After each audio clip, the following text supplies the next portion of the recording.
Para jemaah sekalian yang dimuliakan Allah SWT, dalam kesempatan ini saya akan bagikan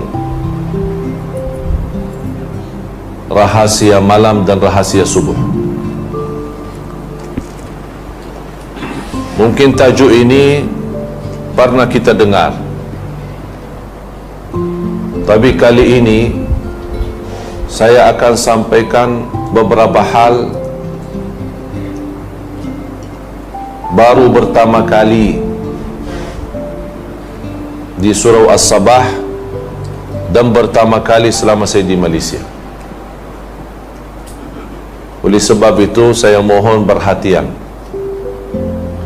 karena apa yang akan saya sampaikan sangat-sangat insya-Allah berguna dan sangat sederhana, tidak ada susahnya, tidak ada sulitnya, tapi mesti kita belajar, karena manfaat dari apa yang saya sampaikan insya-Allah sangat berguna, khususnya untuk kita mendapatkan ridha Allah dan segala ampunan dosa kita.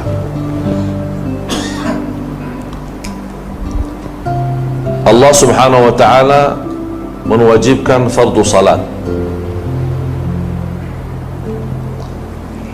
dan fardu salat itu merupakan fardun dan wajib. Bahkan tidak sah Islam seorang kalau dia tidak salat.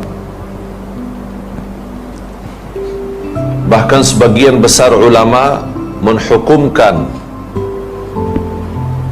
orang yang tidak salat sama sekali dihukumkan sebagai kafir.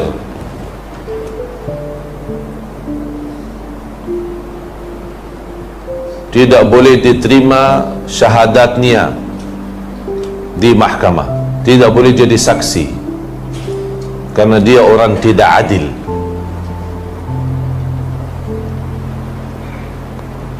Bahkan tidak boleh diterima nikahnya.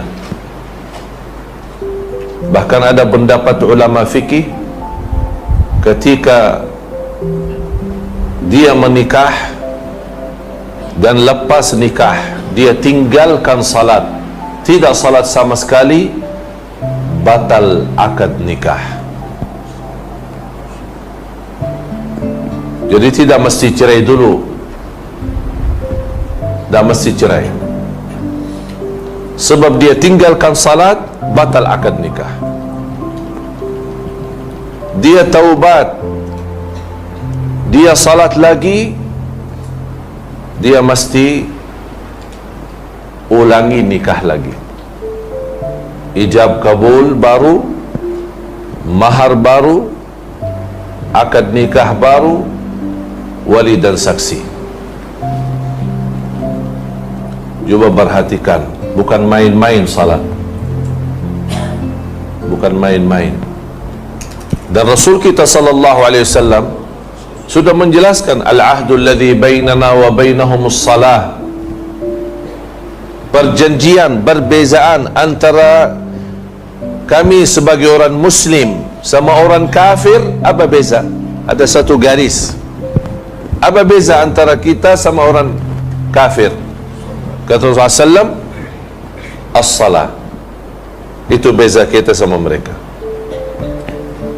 Faman tarakaha, kalau ada di antara kita yang tinggalkan salat, berarti dia masuk sama mereka.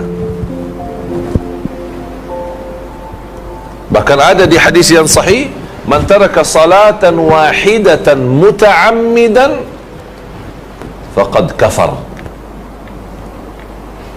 Barang siapa yang tinggalkan satu kali salat sengaja, amdan, muta'ammidan, dia telah berbuat kufur. Wa amuduha as-salat, tiang agama salat. Kalau ini sekarang masih ada tiang kan? Kalau boleh tiang itu dihancurkan, apa masih boleh tahan? Masih ini boleh tahan? Tak boleh, jatuh. Macam itu juga kalau orang muslim tidak zakat, masih boleh tahan agama. Sebab kalau tidak zakat, mungkin ada alasan dia miskin, dia bukan ahli zakat, berarti tidak mesti zakat. Tidak semua orang mesti zakat. Ada orang mampu zakat, ada orang kaya zakat. Terus kalau orang miskin, dia terima zakat, bukan dia zakat. Tapi boleh tahan agama walaupun dia tidak zakat. Orang muslim tidak haji masih boleh tahan agama, karena haji tidak wajib kecuali bagi orang yang mampu dari segi materi, harta, maupun dari segi fisik dan sihat badan. Ada orang tidak berpuasa tapi boleh tahan agama. Sebab tidak puasa, ya sebab tua, sebab sakit, sebab musafir, banyak alasan, banyak ada uzur. Jadi zakat boleh ditinggal, ada uzur. Haji pun ada uzur, puasa pun ada uzur. Salat tidak ada uzur. Tak ada uzur sama sekali, tak ada uzur. Jadi tidak ada orang berkata saya ada uzur tidak salat, tak ada. Tapi ada uzur bagi diringankan salatnya, diringankan, diberikan kemudahan. Sebab uzur sakit, ya boleh jamak, boleh qasar. Terus lagi perang, menghadap musuh, macam mana kita sibuk lawan musuh, ada apakah cukup uzur besar? Ini masalah besar. Apakah boleh uzur kita tinggalkan salat? Tak ada. Ada salat khauf, salat dalam keadaan perang. Bayangkan sakit, bintingnya salat tidak boleh sama sekali ditinggalkan, apapun alasan tetap wajib dilaksanakan. Dah boleh berdiri, boleh duduk. Dah boleh duduk, boleh berbaring. Mau salat wudu, dah boleh wudu, tayammum, dah boleh tayammum, cukup dengan niat. Orang sakit dah boleh bergerak. Mau arah kiblat, maklum arah kiblat, lagi di dalam hutang, lagi di padang pasir, tidak tahu mana arah kiblat, kita ikhtiar, kita usaha, tapi tidak tahu.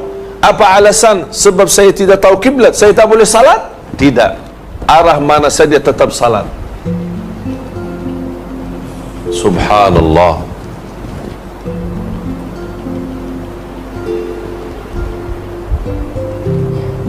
Salat itu luar biasa. Itu sebab mulia salat, Allah tidak turunkan lewat wahyu. Amanat barat. Semua perintah agama lewat wahyu selain salat.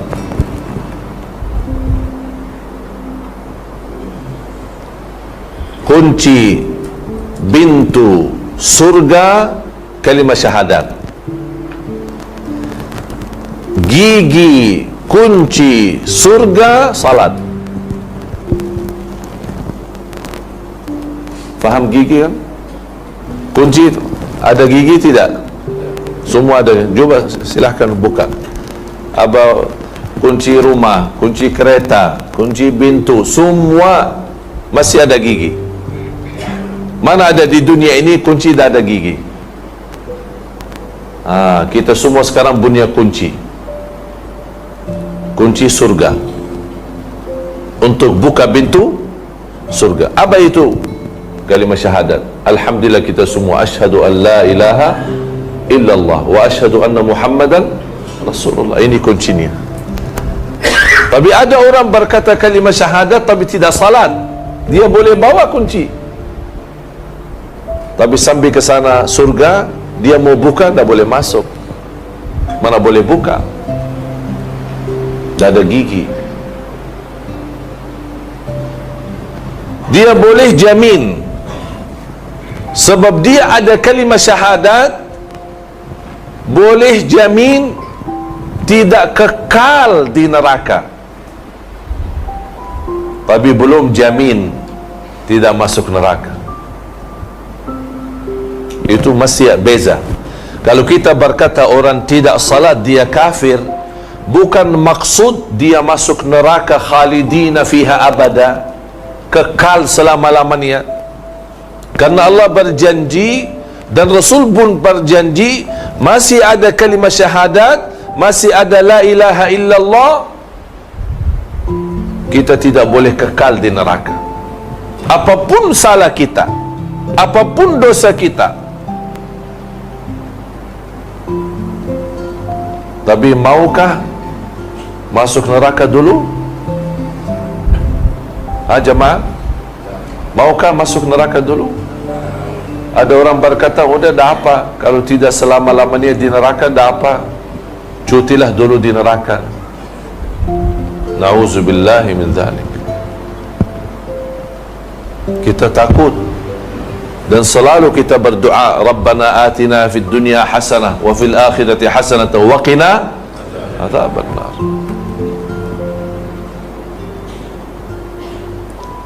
Saya ada kenal seorang buta 70 tahun tidak pernah tinggalkan salat di masjid. Punya alasan, buta ada alasan salat di rumah. Dia tinggal di salah satu kampung di sana di negeri Arab. Bagaimana dia jalan? Tak punya anak, tak punya siapa-siapa, tak ada orang. Dia seorang. Macam mana dia selalu ke masjid? Dia buat tali. Faham tali? Dari rumah terus ikat pintu masjid. Setiap dia keluar rumah dia megang itu jalan terus setiap hari. 70 tahun. Bukan satu hari, 2 hari, 70 tahun.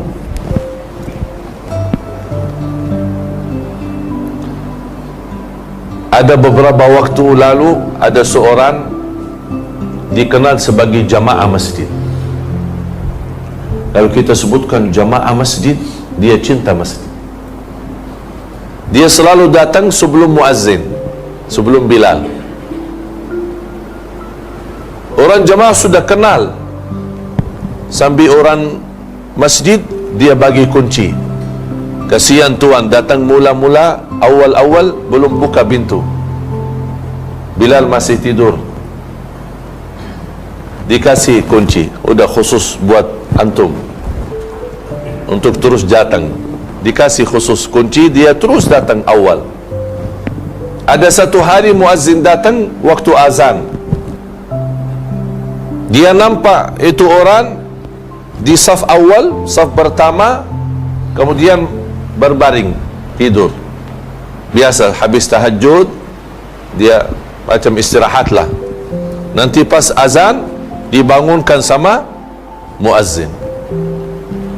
Datang muazzin lepas azan, belum ramai orang datang, bangun. Tuan, bangun, tuan, bangun. Sudah meninggal dunia. Allah kasih husnul khatimah di masjid. Dia cinta masjid. Sekarang kita mau meninggal di mana?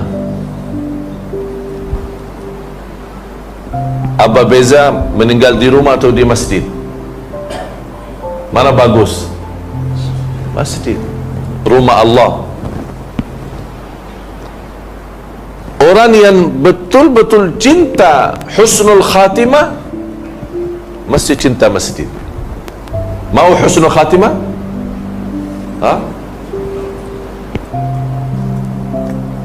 Tidak mesti jawab, tapi berbuatlah.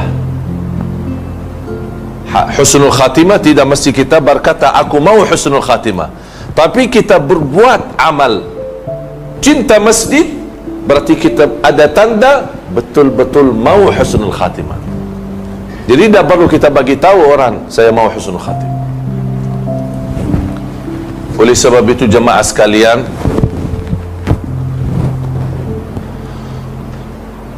salat fardu dan salat sunnah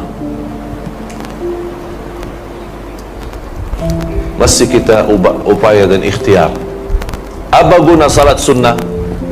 Salat fardu sudah faham, supaya selamat dari su'ul khatimah, selamat dari kufur, selamat dari neraka jahannam, mendapatkan ridha Allah. Dan apa sebab Rasulullah SAW naik Isra Mi'raj untuk terima fardu salat?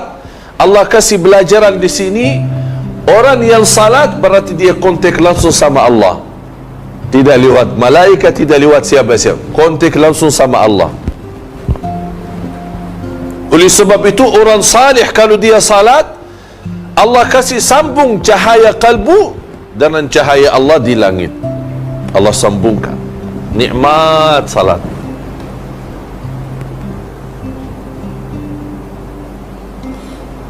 Oleh karena itu orang yang cinta sunnah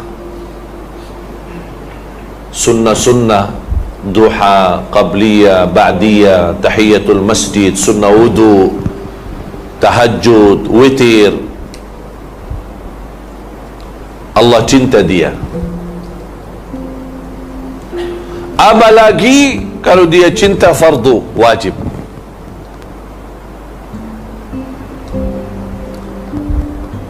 Ma taqarraba ilayya 'abdi bi ahabbi mimma aftaradtuhu alayhi.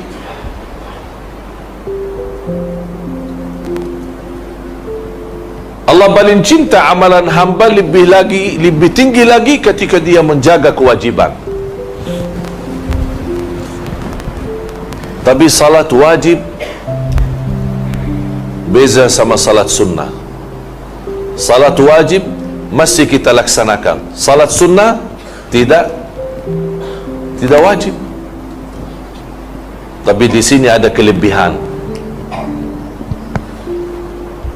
Salat wajib itu panggilan wakil daripada Allah. Salat wajib itu panggilan wakil daripada Allah. Siapa wakil daripada Allah? Bilal, muazzin. Allahu Akbar, Allahu Akbar, hayya ala salah, hayya ala falah. Allah bagi dia wakil untuk panggil orang Islam, mari salat. Kita malu kalau Allah panggil kita setiap hari 5 kali, 5 waktu melalui wakil. Apalagi kita lebih malu lagi kalau di malam hari Allah sendiri panggil kita, bukan wakil, bukan Bilal, bukan muazzin. Setiap malam Allah panggil, mana hambaku yang mau berdoa, aku akan kabulkan doanya. Mana yang mau istighfar, aku ampuni dosanya. Mana yang punya susah, aku mudahkan susahnya. Setiap malam kita balas.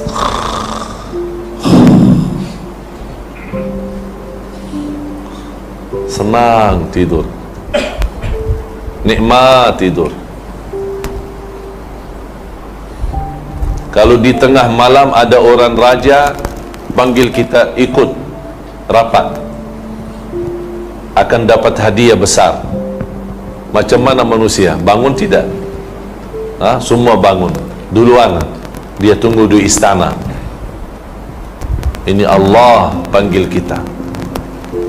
Oleh sebab itu jemaah, salah satu rahasia malam, bahkan salat malam itu sebaik-baik ibadah sesudah salat wajib. Sebaik-baik ibadah sesudah salat wajib. Sebab kita salat malam dah ada maksa,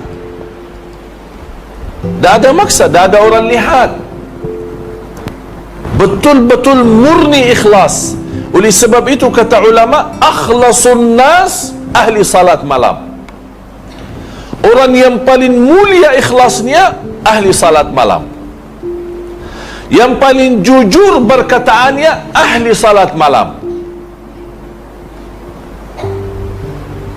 Sebab kenapa dia salat malam? Tak ada maksa, tak ada maslahat dunia.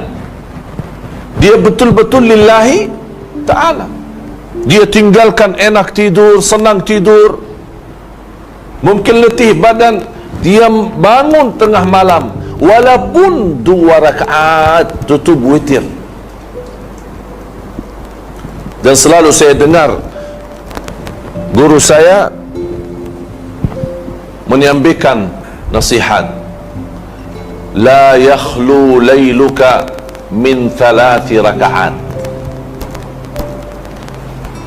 La yakhlu layluka min 3 rakaat.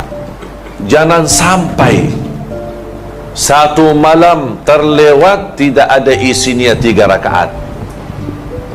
Jangan sampai. Apa maksud 3 rakaat? Witir.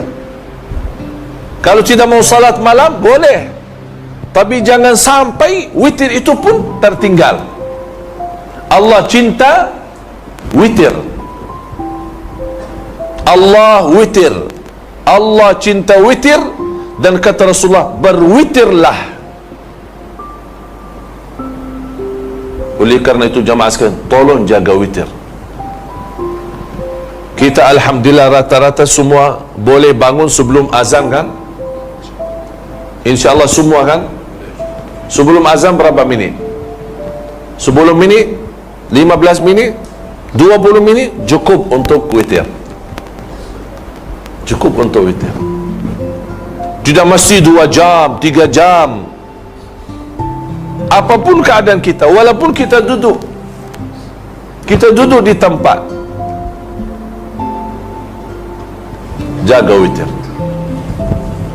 Kalau kita rasa tidak ada mampu, tidak ada kemampuan, tidak ada kuat, sebab kita tua, sebab kita sakit, silahkan witir sebelum tidur. Karena ini salah satu wasiat Rasul kepada Abu Hurairah, wa an autira qabla an anam. Wasiat Rasul kepada Abu Hurairah, wa an utira qabla an anam. Witir sebelum tidur.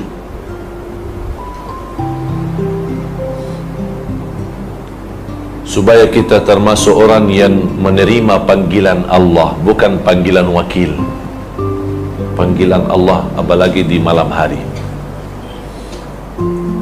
Lepas selesai witir, sambil menunggu azan subuh 10 minit, tolong isi istighfar.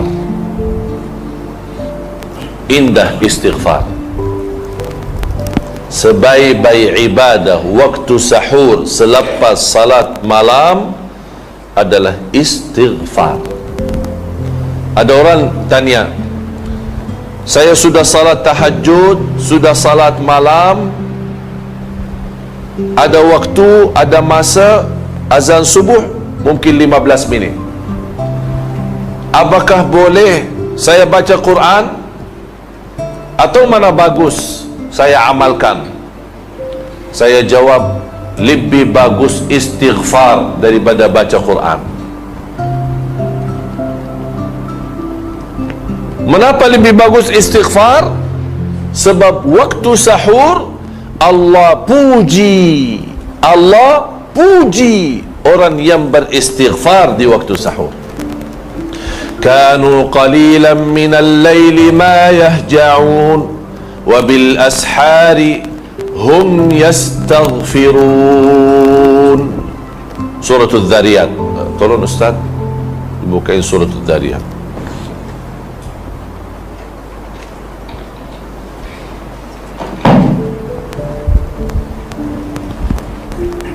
Dan banyak ayat lain yang menggambarkan Allah puji dan bahagia dan senang Allah kepada ahli istighfar di waktu sahur. Silakan. Bismillahirrahmanirrahim. Ini sifat muttaqin. Ini bahasanya sifat muttaqin di surah Al-Dhariyat. Surah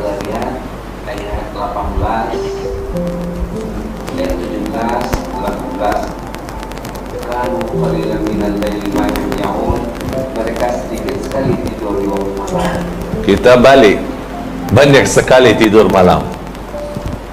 Allah gambarkan di sini, mereka sedikit sekali tidur malam. Kalau sedikit sekali tidur malam, apa mereka kerjakan? Solat. Udah, tidak apa. Banyak sekali kita tidur, tapi ada sedikit salat, tak apa-apa, boleh. Tapi jangan semua tidur tapi tidak ada salat sama sekali. Ada satu hikmah dalam bahasa Arab, kalau tidak boleh bawa semua, jangan tinggalkan semua. Faham? Kalau tidak boleh semua, jangan tinggalkan semua. Maksudnya apa? Kalau tidak boleh lama salat malam, jangan tidak salat malam sama sekali. Walaupun 2 rakaat tutup witir, alhamdulillah. Tapi kalau muttaqin, memang ini martabat lagi, lebih tinggi lagi. Sedikit tidur tapi lama salat malam. Ini proses lama. Bukan tidak boleh, boleh, semua boleh. Tapi perlu masa, latihan, biasa. Tidak semua boleh salat malam lama. Tapi syukur kalau tuan-tuan puan-puan boleh jaga salat malam walaupun 2 rakaat tutup witir, alhamdulillah, itu sudah cukup. Allah tidak minta banyak, sedikit tapi istiqamah. Terus wa bil ashari hum yastaghfirun, dan mereka beristighfar di waktu sahur. Allah sebutkan sifat mereka. Kanu qalilan minal laili ma yahja'un, sedikit mereka tidur di malam hari, kemudian istighfar. Kalau Allah sebutkan amalan mereka, berarti Allah senang amalan itu. Allah senang. Kalau Allah tidak senang, Allah tidak perlu sebutkan. Tapi Allah senang. Oleh kerana itu jemaah sekalian, kalau sudah salat malam walaupun sedikit 2 rakaat witir, kemudian tolong tutup dengan istighfar. Berapa kali? Sampai azan. Datang dari rumah ke masjid, jalan kaki, terus astagfirullah, astagfirullah, astagfirullah, astagfirullah, terus istighfar macam-macam, ada banyak. Ada istighfar panjang, Sayyidul Istighfar kan, Allahumma anta rabbi la ilaha illa anta khalaqtani wa ana abduka wa ana ala ahdika wa wa'dika mastata'at a'udzu bika min syarri ma sana'at abu'u laka bi ni'matika alayya wa abu'u bi dhanbi faghfir li fa innahu la yaghfiru dhunuba illa ant. Itu paling indah, ini bagus, ini besar, panjang, tapi paling bagus, nomor 1.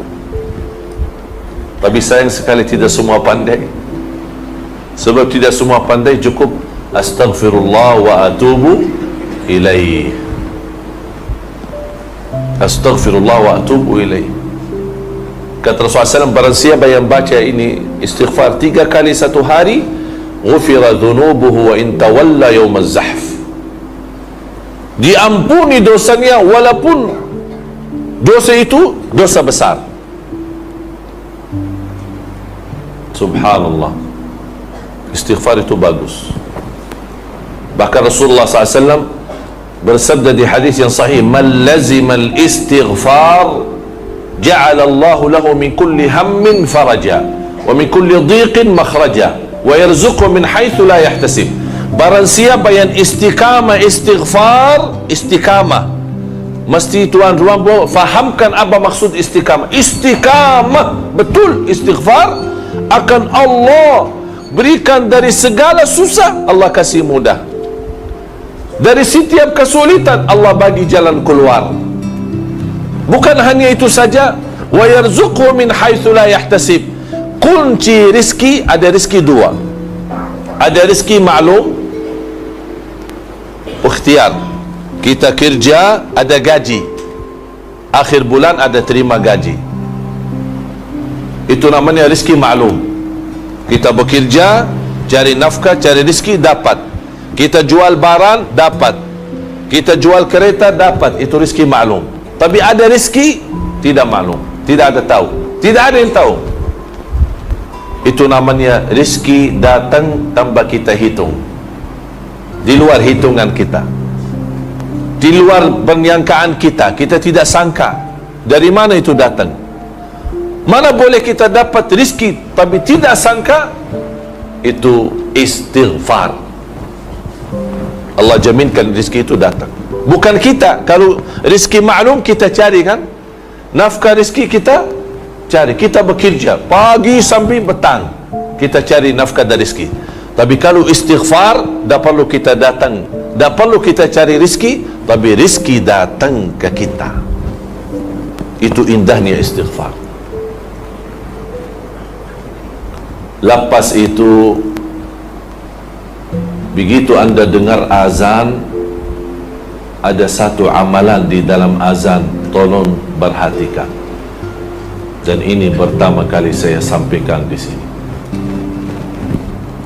Ketika anda dengar azan, tolong dengar baik-baik dan ikuti apa kata muazzin.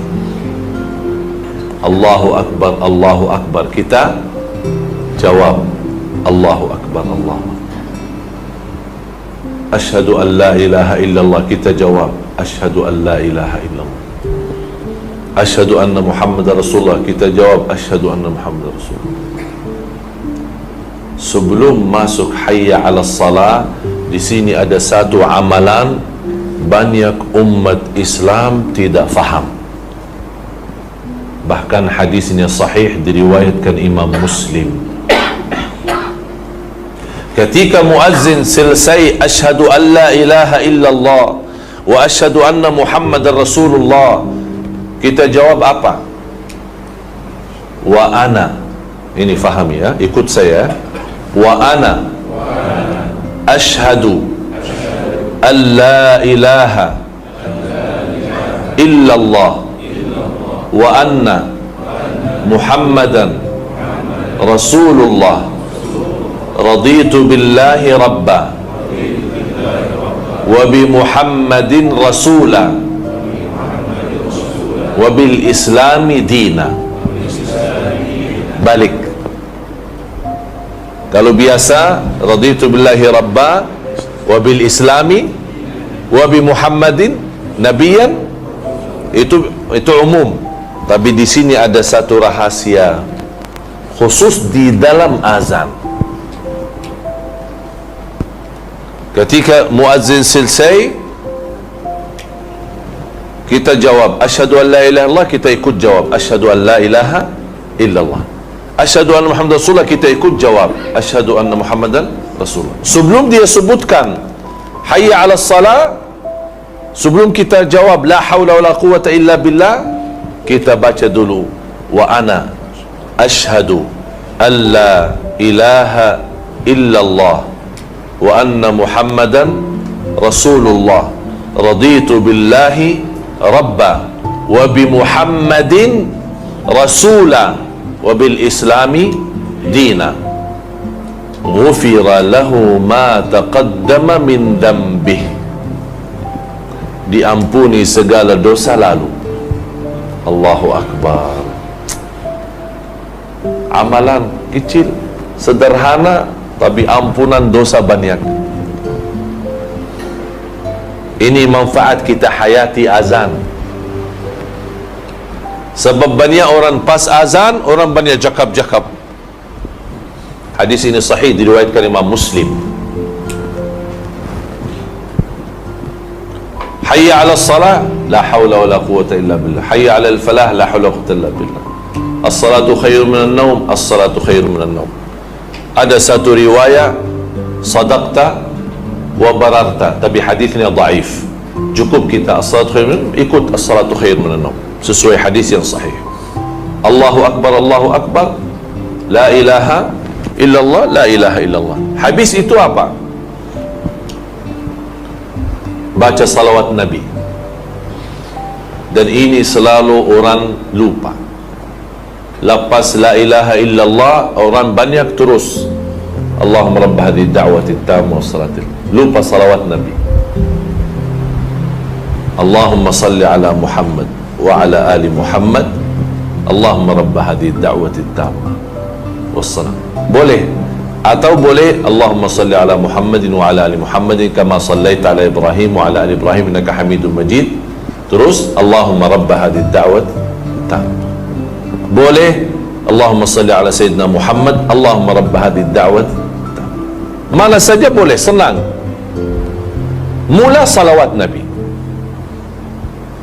Lepas itu Allahumma rabba hadhihi ad-da'wati at-tamma was-salatil qa'imah ati Sayyidina Muhammad wasilatahu al-fadilah والشرف العالي الرفيع وابعثه مقام محمود الذي وعدته إنك لا تخلف الميعاد.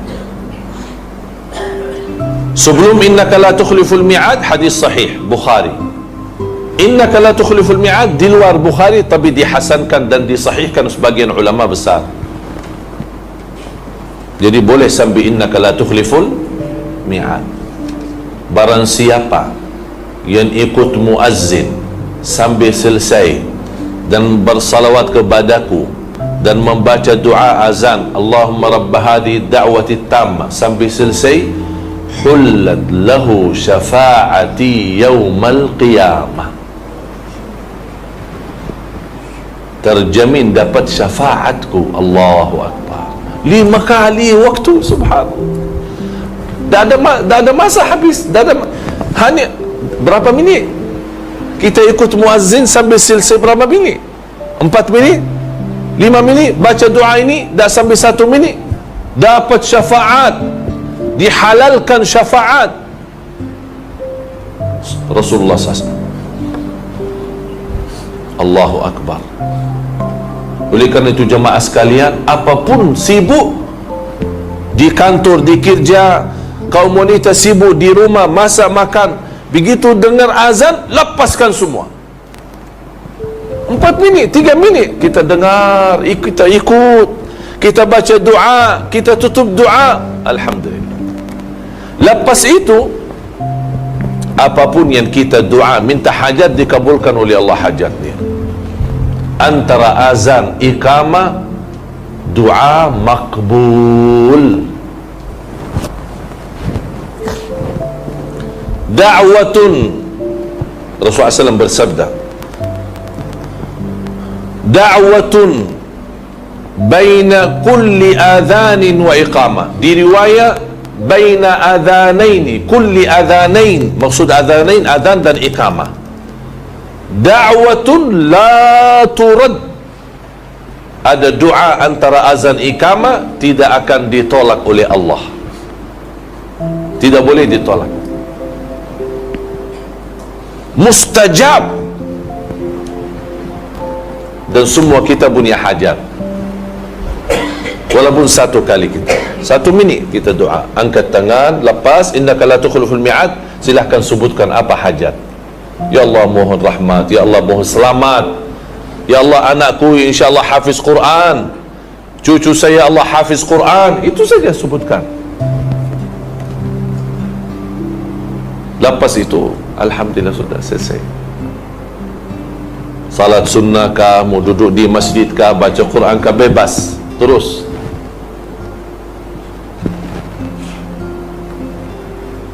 Faham jemaah sekalian?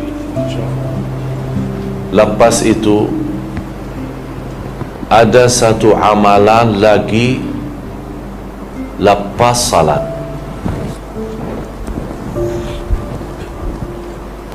Kita biasa zikir kan? Tapi sayang sekali banyak orang tambah perhatian zikir. Saya mohon ada 2 amalan dijaga lepas salat. Zikir lepas salat sama ayat al-kursi lepas salat. Ini mohon jangan ditinggal. Subhanallah 33, Alhamdulillah 33, Allahu Akbar 33, jumlah 99. 1 kali la ilaha illallah wahdahu la syarikalah, lahul mulku wa lahul hamd wa huwa ala kulli syai'in qadir. Ghufirat dhunubuhu wa in kanat mithla zabadil bahar.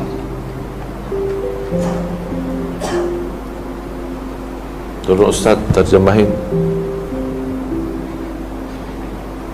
Barang siapa membaca tasbih, tahmid dan takbir surah 9, 33, 33, kemudian ditutupnya dengan la ilaha wahdahu la syarika lahu lahul mulku wa lahul hamdu ala kulli syai'in qadir. Diampunkan dosanya walaupun sebanyak buih di laut. Subhanallah. Tahu buih laut? Banyak kan? Mana boleh tahu berapa banyak? Dah boleh kan? Banyak. Di mana ada laut ada buihnya. Mana ada kita boleh tahu berapa berat, berapa kilo? Tidak tahu. Berapa banyak? Tidak tahu. Banyak sekali. Kata Rasulullah, walaupun dosa kita macam banyak buah laut, Allah akan ampuni. Oleh sebab itu, kalau lepas salat baca itu dengan tenang. Berapa minit? Saya hitung tidak sampai 3 minit selesai. Tapi ada orang mungkin semua dalam beberapa titik. Subhanallah. Mula-mula subhanallah. Alhamdulillah. Allah. Apa tu? Astaghfirullahalazim. Apa susah kita? Subhanallah, subhanallah, subhanallah. Saya tidak minta lama, tapi minta yang tenang. Jangan macam jadi hanya dengar itu saja yang. Apa itu susul? Subhanallah. Singkat daripada subhanallah. Dia ada sibuk ni. Jadi tidak mau subhanallah.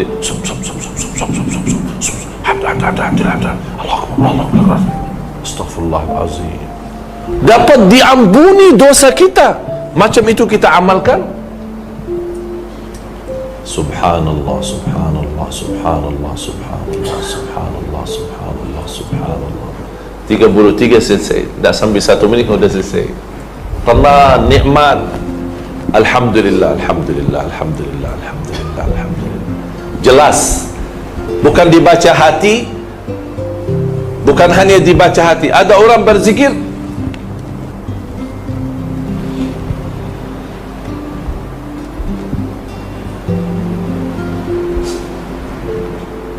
apa?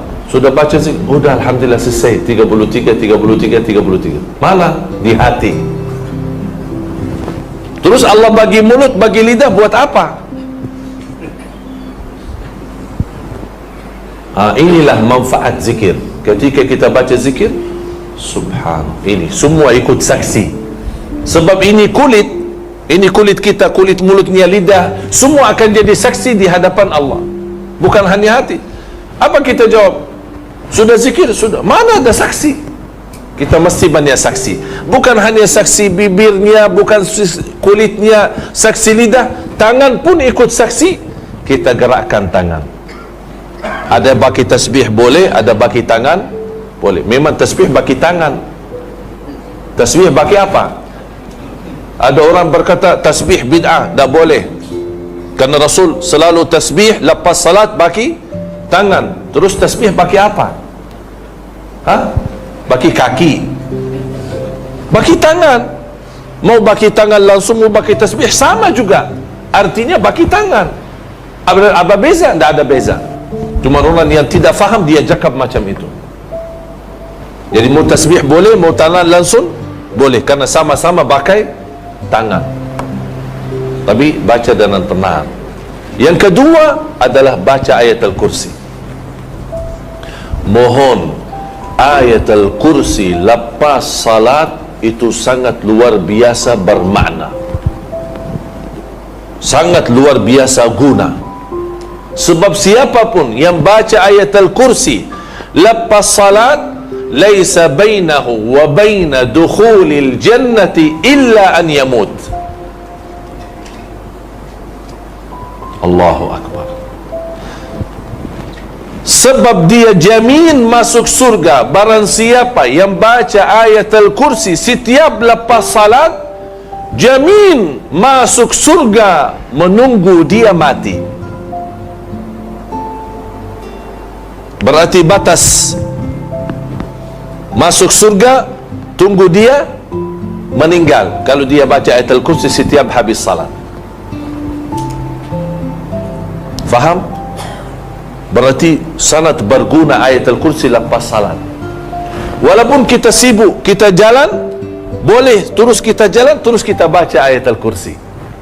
Sebab ayat al-kursi lepas salat, Rasul sudah bersabda, man qara ayat al-kursi dubura kulli salatin laisa bainahu wa baina dukhulil jannati illa an yamut.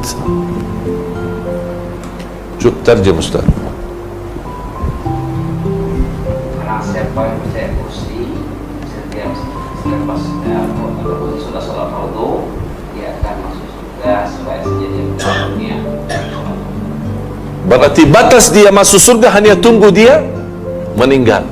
Tak ada halang dia masuk surga selain kematian. Tunggu mati, tunggu meninggal. Subhanallah.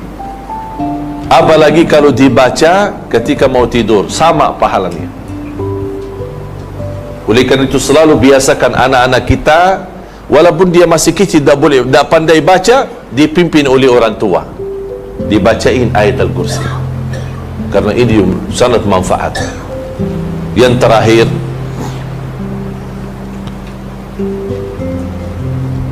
ada satu amalan yang selalu terkait dengan salat, selalu sama salat,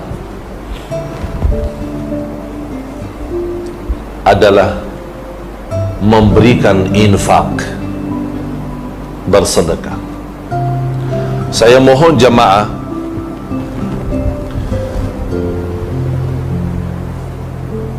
saya ingin anda semua amalkan ini. Insya Allah anda semua akan rasa banyak manfaat, banyak rubah dalam sisi hati, hidup, dan juga dalam sisi rezeki. Semua akan rubah jadi lebih baik. Apa itu amalan? Bersedekah setiap salat.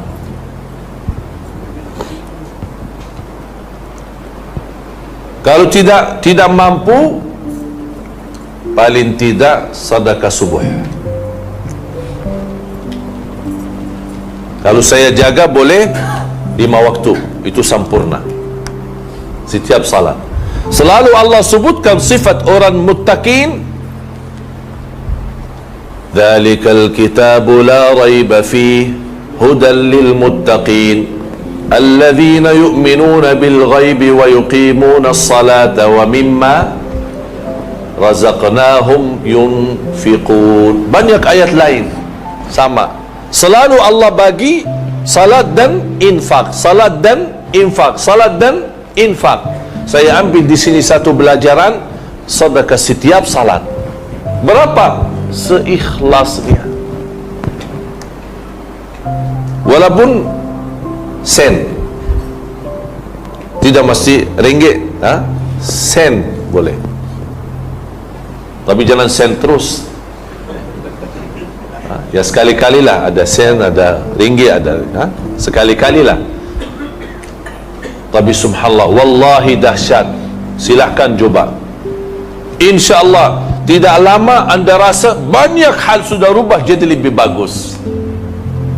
Soal rezeki, soal rumah tangga, soal urusan, soal bisnis, apapun masalah, semua akan jadi jauh lebih bagus lagi, jauh lebih mudah lagi, lebih berkah lagi.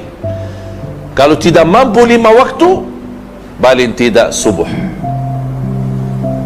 Saya boleh kasih nama tabung subuh. Saya di Indonesia biasakan jamaah ada satu kotak amal, namanya kotak amal subuh atau tabungan subuh.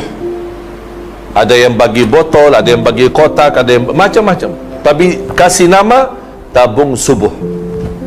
Kenapa saya bilang tabung subuh? Sebab subuh ada 2 berkahnya. Dan saya akhiri ini, ada 2 berkah.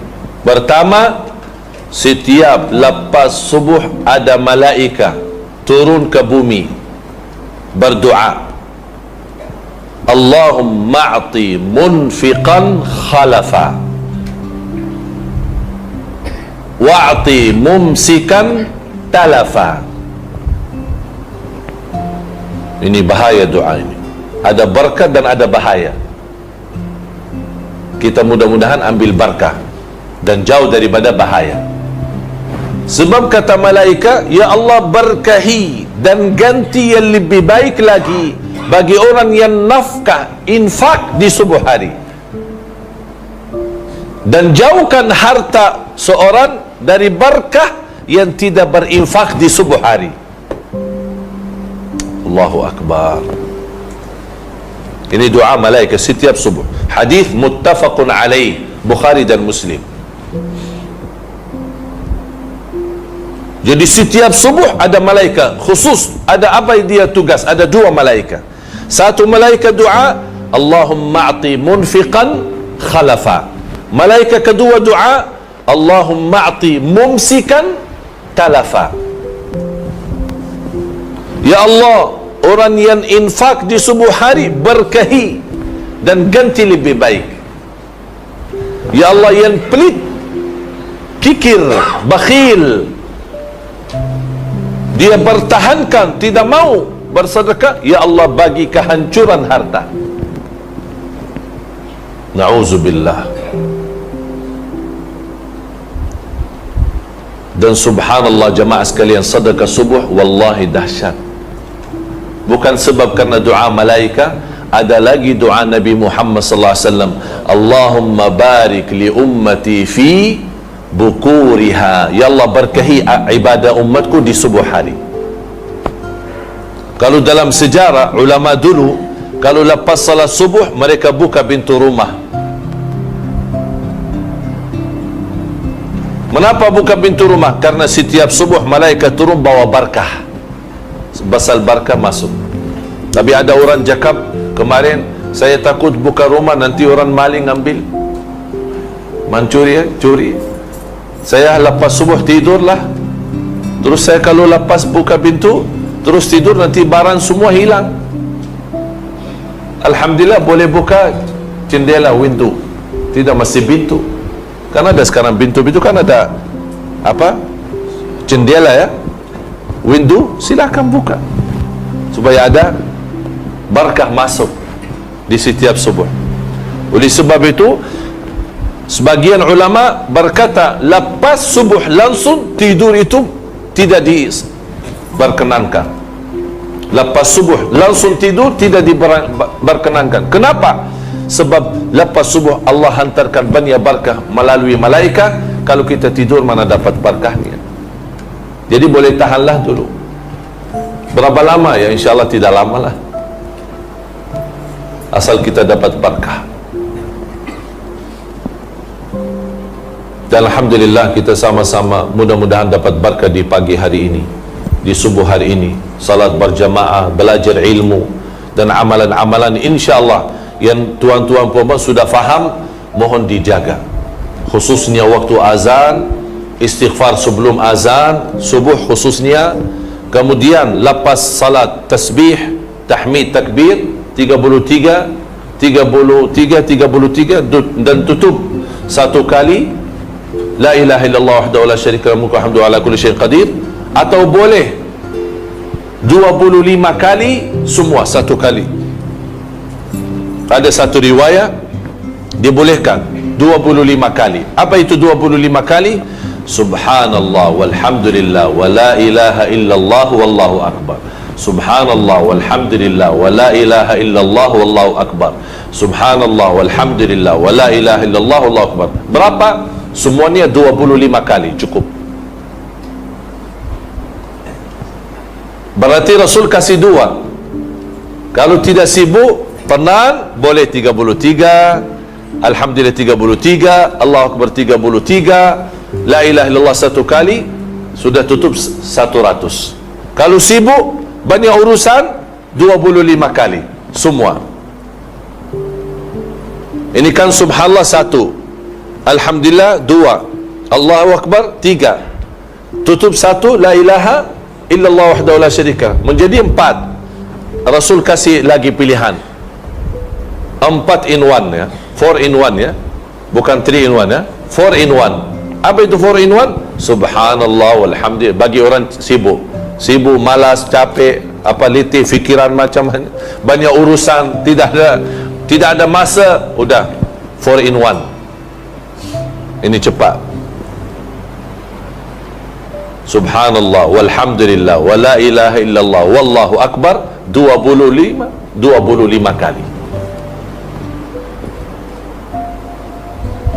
Dan alhamdulillah atas izin Allah Subhanahu wa taala dan taufiknya, saya gambarkan ada imam yang saya cerita, bukan imam, salah satu murid yang insyaallah mudah-mudahan atas izin Allah Subhanahu wa taala ada masa kita boleh jemput ke Malaysia. Saya kemarin dah jemput di Jakarta seorang budak 10 tahun tapi buta. Dia buta tapi hafal Al-Quran 30 juz, hafal tafsir Ibn Kathir, dan hafal 1850 hadis. Dan sekarang dia sibuk hafal Sahih Bukhari dan Muslim. Usia sekarang mungkin sudah 11 atau 12 lah, kurang lebih macam itu. Tolong dibawakan gambar. Dan waktu saya jemput di Indonesia, alhamdulillah atas taufik dan ilham daripada Allah Subhanahu wa taala, saya buatkan satu projek Al-Quran, Quran Braille digital. Itu Quran Braille, kalau tuan-tuan puan-puan boleh tahu, Quran Braille biasa 30 juz itu paling sedikit 15 kilogram. Satu 30 juz, karena setiap satu juz dia satu buku besar. Ini khusus untuk orang buta, nama bahasa Braille. Alhamdulillah atas izin Allah, ilham dan taufik dari Allah Subhanahu wa taala, saya buat satu Quran, ada sistem digital, ada sistem suara, dan tidak semacam Quran Braille biasa 15 kg. Ini hanya satu kecil macam buku biasa, tapi boleh bersuara, boleh pilih qari, ada juga tafsir, ada juga asbabun nuzul, dan ada makna-makna lain. Dan alhamdulillah atas izin Allah Subhanahu wa taala, semua orang buta yang daftar rasmi di yayasan buta di pemerintahan kerajaan Malaysia, alhamdulillah kami semua sudah bantu, sudah kita bagi hadiah Quran Braille itu. Dan kemarin waktu saya semalam di Bocong ya, ada seorang jamaah yang saya sampaikan, kalau ada jamaah yang punya kenal orang buta tapi tidak dapat Quran baru ini, Quran Braille digital, silahkan hubungi saya. Bagi saya tahu, insya-Allah saya hantarkan cuma-cuma. Kita bagi ini semua bantuan dari para jamaah. Jamaah wakafkan daripada Indonesia, daripada Madinah, daripada Malaysia. Alhamdulillah, Allah berikan kemudahan. Semua orang buta yang ada di Malaysia sudah kita bagi. Yang saya maksud yang kita bagi hadiah adalah orang yang sudah ada nama di dalam data-data yayasan buta di Malaysia. Mungkin ada orang kampung, orang jauh tidak ada nama, wallahu alam, saya belum tahu. Tapi kalau ada tuan-tuan, puan-puan kenal, ada seorang miskin, orang kampung, dia orang buta, belum dapat itu Quran, tolong bagi tahu, daftarkan nama di Surau Sabah, insya-Allah kami akan bantu dan hantarkan.